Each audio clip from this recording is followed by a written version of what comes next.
Bonjour, dans cette vidéo nous allons présenter la solution de l'examen d'automatique session de rattrapage 2017.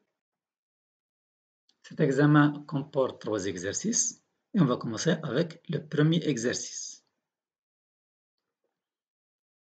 Soit le processus linéaire suivant.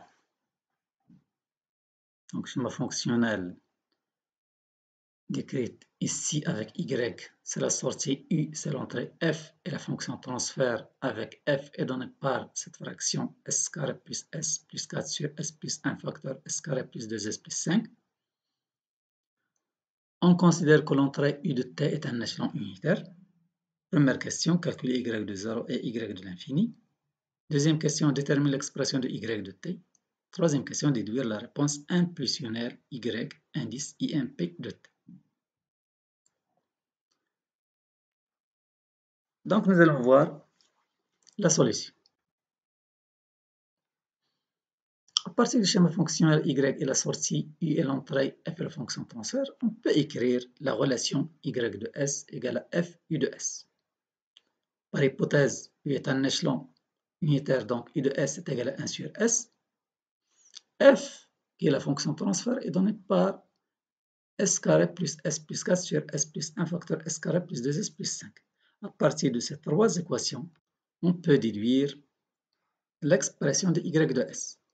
Y de S, S carré plus S plus 4 sur S facteur S plus 1 facteur S carré plus 2S plus 5. C'est-à-dire F fois E.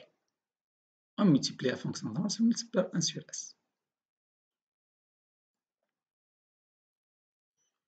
Alors, on va répondre à la première question. Calcul de Y de 0 et Y de 9. Alors, on peut déterminer Y de 0 et Y de l'infini sans passer par le calcul de Y de t. En fait, on peut appliquer le théorème de la valeur initiale et le théorème de la valeur finale.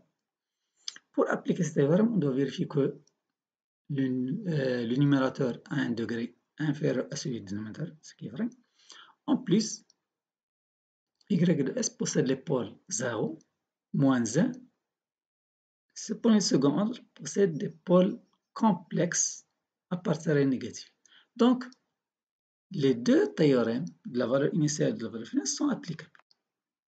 Et on peut déterminer Y de 0 en appliquant le théorème de la valeur initiale par la limite quand S tend vers plus l'infini de S, Y de S. On multiplie Y par S et on fait tendre S vers plus l'infini. Le S qu'on multiplie ici va se simplifier avec ce S. Donc, c'est la limite de cette expression et qui est égale à 0. Donc, la même chose, on applique le théorème de la valeur finale. Y de plus l'infini, c'est la limite quand S tend vers 0 de S, Y de S, qui est la limite quand S tend vers 0, la même expression, donc on simplifie par S. On fait tendre S vers 0, donc c'est 4 cinquièmes qui est 0,8. Deuxième question, détermination de l'expression de Y de t. Donc maintenant, nous allons voir, ou bien nous allons essayer de déterminer l'expression temporelle de Y de t. Nous avons Y de S possède deux pôles complexes conjugués et deux pôles simples. Alors, on peut utiliser la décomposition en éléments simples. Cette décomposition prend la forme suivante: alpha sur S plus bêta sur S plus 1 plus gamma S plus delta sur S carré plus 2S plus 5. Alpha, bêta, gamma et delta sont des paramètres à déterminer. Donc, nous allons essayer de déterminer ces paramètres. Pour déterminer par exemple alpha, on multiplie Y de S par S et on évalue cette multiplication par S égale à 0. Donc alpha, c'est l'évaluation de cette fraction en S égale à 0 qui donne 0,8. Bêta, on doit multiplier par S plus 1 Y de S, on simplifie et on doit remplacer S par moins 1 qui donne moins 1. Pour déterminer gamma et delta, on prend la limite quand S tend vers plus l'infini de S, Y de S, qui est égal à 0, et qui est égal à partir de la forme décomposée, alpha plus bêta plus gamma. Alpha et bêta sont déjà déterminés, et le reste gamma qu'on peut déduire facilement, est égal à 0,2. Ensuite, on prend S est égal à 1 et on évalue y de S égale à 1. Alpha plus bêta sur 2 plus gamma plus delta sur 8 égale à 6 sur 16 égale à 0,375. Le seul paramètre qui n'est pas déterminé, c'est delta. Donc on peut le déduire facilement. Delta est égal à 0,4. Et donc nous avons déterminé les 4 paramètres et par suite on détermine l'expression de y de S sous la forme décomposée. 0,8 sur S moins 1 sur S plus 1 plus 0 de S plus 0,4 sur S carré plus 2S plus 5. Cette fraction ici, on va la transformer en une autre fonction qui existe dans la table de transformation. Pour cela, on factorise par 0,2 et on trouve ces 0,2 qui multiplie par la fraction S plus 2 sur S plus 1 au carré plus 2 au carré.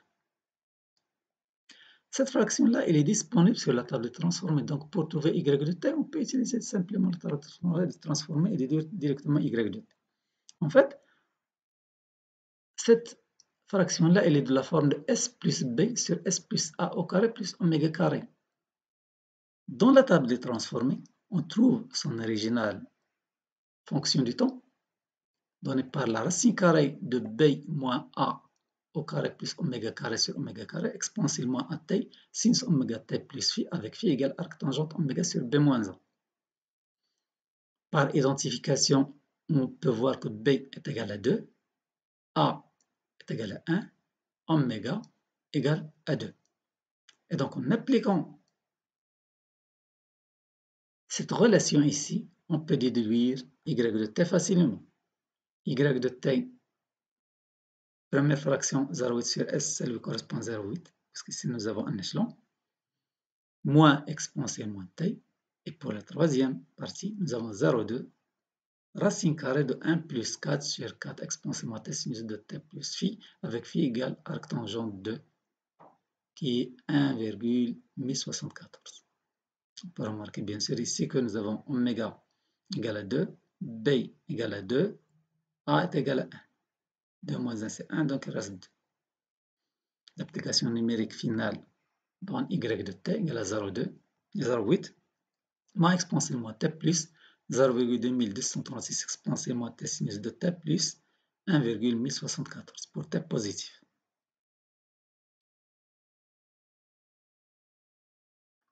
La troisième question, réponse impulsionnelle.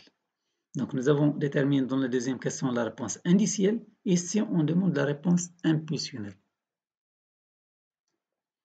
Alors, pour la réponse impulsionnelle, on peut ne pas utiliser le calcul à partir du départ, mais déduire cette réponse impulsionnelle à partir de la réponse initiale.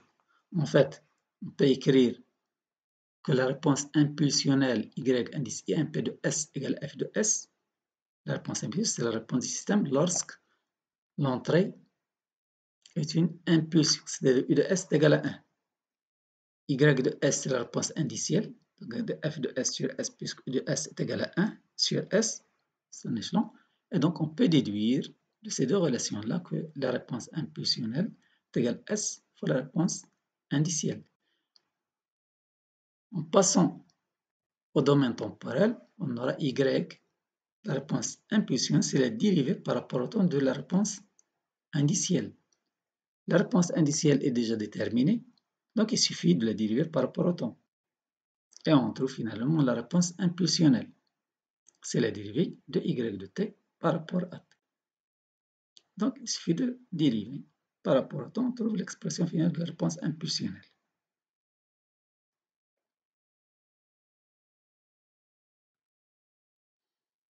L'exercice 2, utilisons la règle de transformation, réduire le schéma fonctionnel suivant à la forme canonique.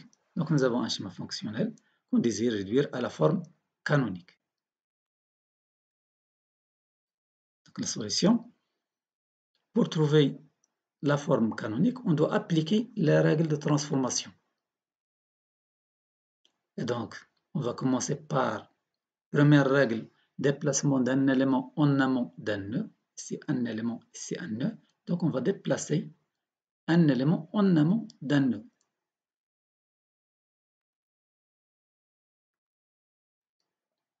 La règle de transformation donne le schéma ici. On multiplie la deuxième branche par l'inverse de l'élément, 1 sur G3. Et donc, avec cette transformation, on a fait apparaître deux éléments ici en cascade, une boucle de retour. Et donc, là, on peut utiliser la règle de transformation de deux éléments en cascade pour ces deux éléments et ces deux éléments-là, qui donne le produit, bien sûr, pour la fonction de transfert équivalente de deux éléments en cascade, c'est le produit des fonctions de transfert. Ici, pour ces deux blocs, G2, G3, ici, G7 sur G3. Ensuite, ici, nous avons une boucle de retour. Élimination d'une boucle de retour. Donc là, élimination d'une boucle de retour. Et ici, deux éléments en cascade. Ou bien en parallèle. Donc, l'application de ces deux règles de transformation nous donne le schéma ici, suivant.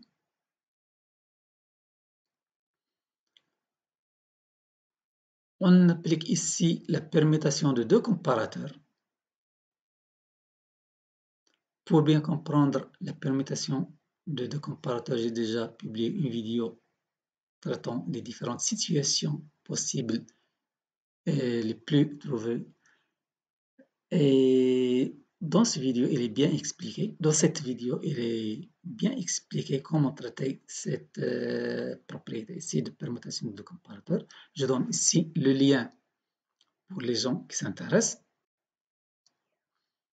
Cette transformation donc, nous permet d'écrire le schéma fonctionnel équivalent suivant. Donc, on passe de ce schéma à ce schéma ici, avec ces deux comparateurs en cascade. Donc, nous avons fait la permutation de comparateurs. Et sur ce schéma-là, on applique la règle de transformation deux éléments en cascade et l'élimination d'une boucle de retour. Donc, on trouve le schéma fonctionnel suivant. Sur ce schéma-là, on peut voir que nous avons ici une autre règle à appliquer, deux éléments en cascade. Et on trouve finalement le schéma fonctionnel à la forme canonique. L'exercice 3, on considère la fonction f de s est égale à 3s carré plus 4s plus 3 sur s carré plus 2s plus 1. Calculer f de t transformé de la place de f inverse de f de s. Donc nous avons f de s et on cherche f de t transformé de la place inverse. Donc f de s, c'est 3s carré plus 4s plus 3 sur s carré plus 2s plus 1. On remarque que nous avons le numérateur et le dénominateur possèdent le même ordre. Donc on doit simplifier f de s. Pour cela, on peut appliquer la division euclidienne. 3s carré plus 4s plus 3 divisé par s carré plus 2s plus 1. La division donne 3. Et le reste, c'est moins 2s. C'est multiplier 3 par ce polynôme, il est là. Et on fait la soustraction, il reste moins 2s. Et donc, on peut appliquer cette division euclidienne pour trouver la forme simplifiée de f de s. F de s égale à 3 moins 2s sur s carré plus 2s plus 1. Et on peut remarquer que nous avons ici s carré plus 2s plus 1 qui est de la forme s plus 1 au carré.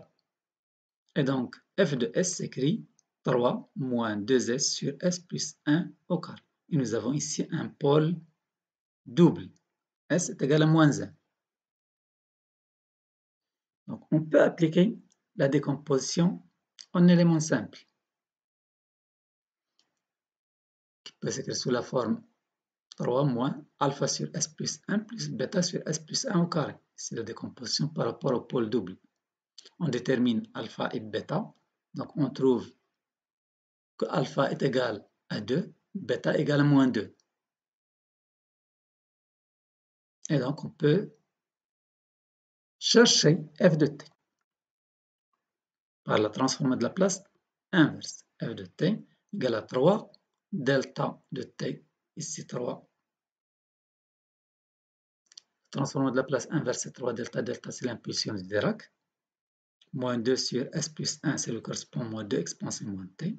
Ici, nous avons le carré, c'est plus 2t exponentielle moins t pour t positif. Ainsi, on termine la solution de cet examen. Dans une prochaine vidéo, nous allons voir la solution de l'examen de la session normale 2018. À bientôt.